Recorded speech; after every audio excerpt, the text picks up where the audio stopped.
So we're looking at the preliminary hearing for the man accused of killing Charlie Kirk. The court just shows surveillance video from the day that it happened. Some of the footage has never been seen like this before, so these clips are reactions to what was played in that courtroom. I think everything's been proven. I think it's proven. It's, I would say, beyond probable cause at this point. I think that the question for me is how do you even get reasonable doubt when there's so much evidence? But the thing that I do just have to say is that I know that you guys watching on live stream couldn't see the last video that was shown. Well, it wasn't edited. It was zoomed Enhanced. in. Yeah. It was zoomed in from the surveillance video off campus, and specifically the part of the Losi Center, the roof, and you see everything. You see everything.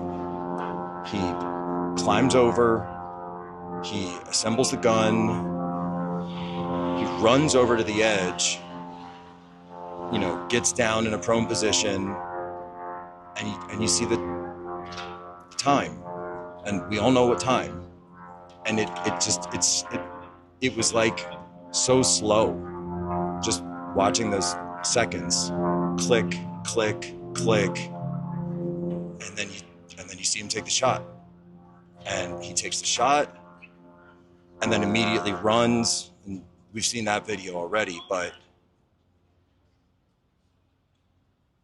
I knew we were going to watch that, but I wasn't prepared to see this side of what happened because we'd never seen it before. We saw the other end of the shot, obviously, but this was a whole other level of just evil, and I got very upset watching it, and obviously the family was very hard for them to watch, and I looked over and I saw Tyler wasn't even looking. He wasn't even looking. See what he did. And I would just say that I do wish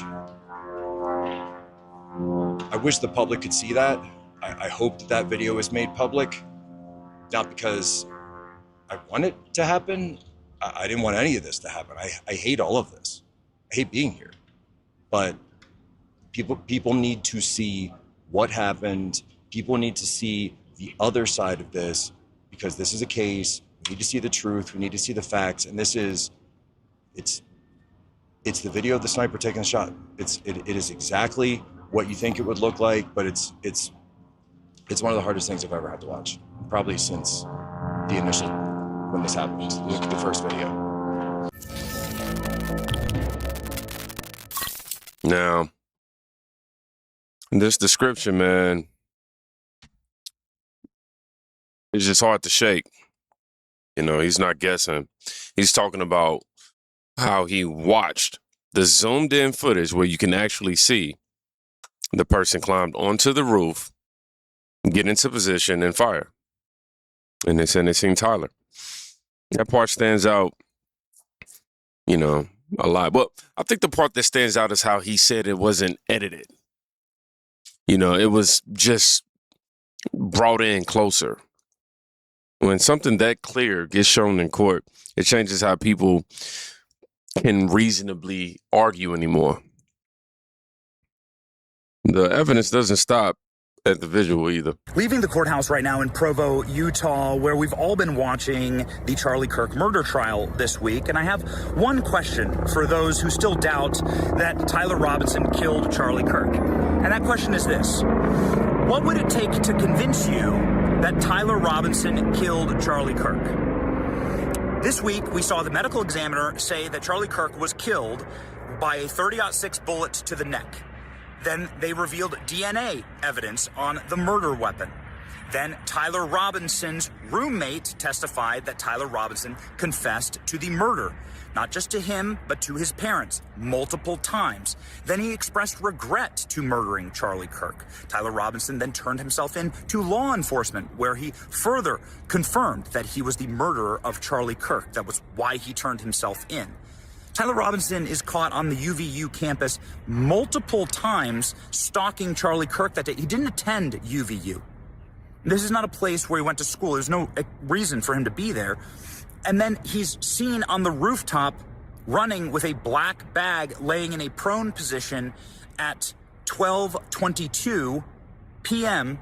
and taking the shot at 12:23 p.m. That footage exists, and then running from the crime scene.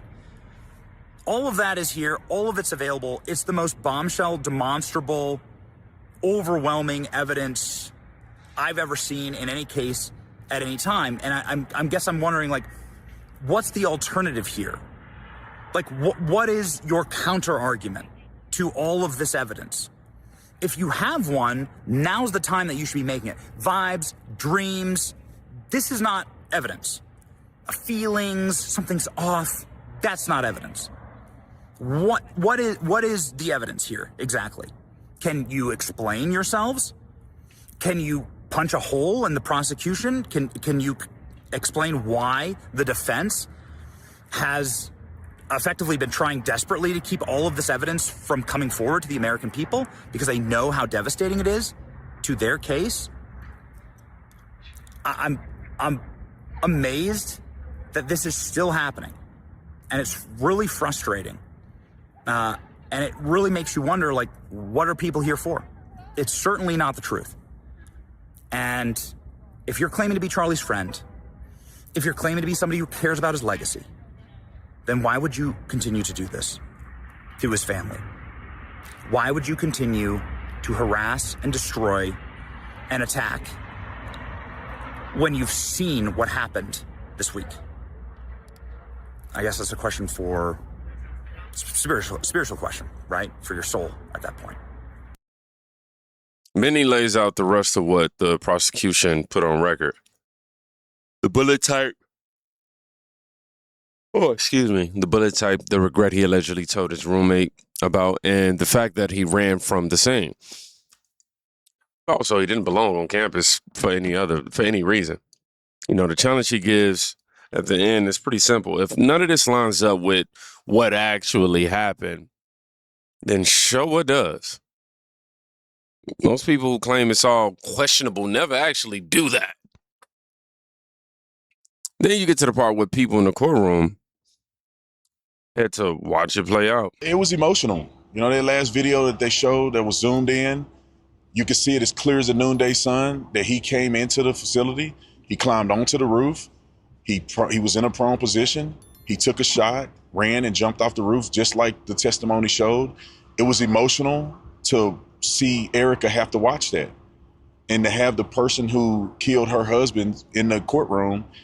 It was emotional. It made me upset at the reality of this, because Charlie was a good man, just doing what God called him to do, and some person who had hardly any value to this world decided to take his life. Was very frustrating. But I am glad that the evidence is presented.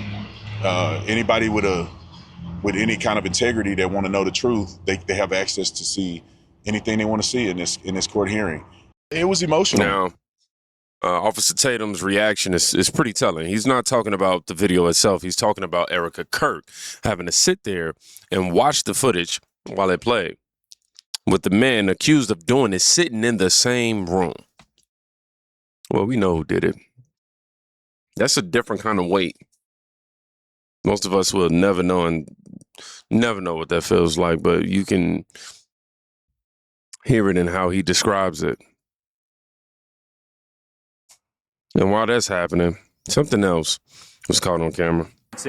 Being delivered to this courthouse. Some of the doors are zip tied, so all types of measures being taken to make sure that this proceeding happens safely and securely today. Now, on the docket today, perhaps one of the most important There was an October 24th hearing in which Judge Graff determined Robinson will be allowed to wear civilian clothing in court, as you see on your screen right now, but he has to remain shackled. Now, also in that October 24th hearing, general security measures and other issues of fairness in this trial were discussed in a closed portion. The claim here is that the same man was seen laughing close to Erica during the proceedings. Now, whether it was nervous energy or something else, it lands a certain way when you just watch the video of what he's accused of doing. The contrast between what was shown in court and how someone carries themselves in that room doesn't go unnoticed. But it's not just inside the courtroom where Charlie Kirk's name changes the temperature. Watch what happens the moment she mentions Charlie Kirk. Charlie Kirk was murdered while sitting in a chair speaking. Would all of you agree that everyone in America should have the ability to speak their mind, even if, they disagree with other people, as long as it's respectful, right? Absolutely. Okay. Yeah. Keep it respectful. People like Charlie Kirk were murdered. Oh, no.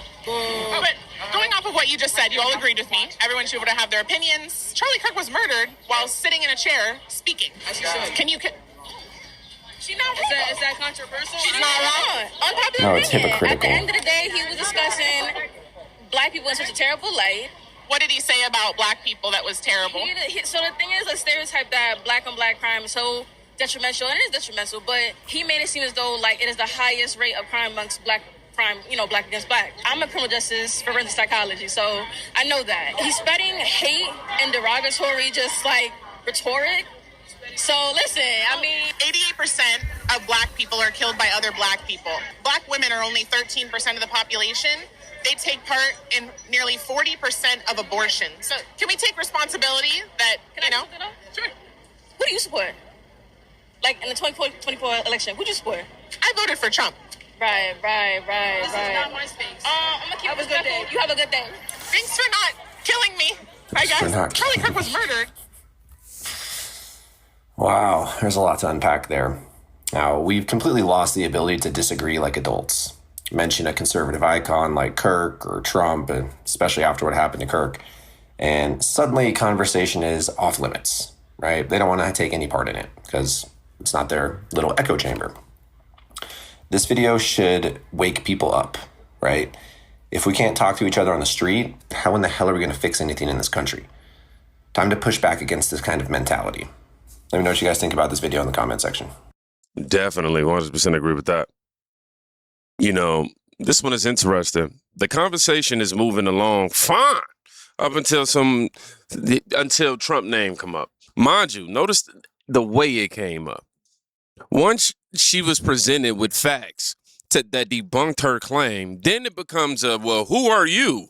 And who do you support? It's like, why wasn't that at the beginning? Why didn't you have that claim?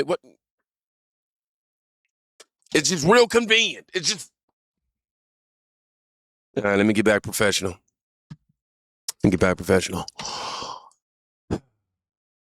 I'm just saying, you felt the whole thing shift, though. You did. People who were engaged suddenly check out. It shows how some topics just don't get debated. They get treated like a third rail. For real. The moment certain names or events enter the chat, the willingness to keep talking just disappears. This is a shame, honestly, man. Now, what we seeing across these clips is what happens when the actual footage and the details get put on record in front of everyone. The video evidence doesn't leave much room for interpretation. But we know some people are still going to look at it and find some way, somehow, to argue about it. Others watching and feel a weight of what actually took place that day. The gap between those two responses is just getting way harder to ignore. So I want you to drop your take on what you saw in that footage. The Lord examines the righteousness, but the wicked, those who love violence, he hates with a passion. Psalm 11:5. You know what? This is outside of the topic of the main topic of this video, but I think I want to keep Psalms 11 and 5 like ready for hip hop culture. Y'all be safe. Go check on somebody today. You can quite literally be saving their life. Oh, did I get y'all N-word? I didn't get y'all N-word, did I? Psalm 11 and 5. If you made it to the end, yeah, people gonna be looking at that like, wait, hold on, let me go read this scripture. Again, y'all be safe. Go check on somebody today. You can quite literally be saving their life. Peace.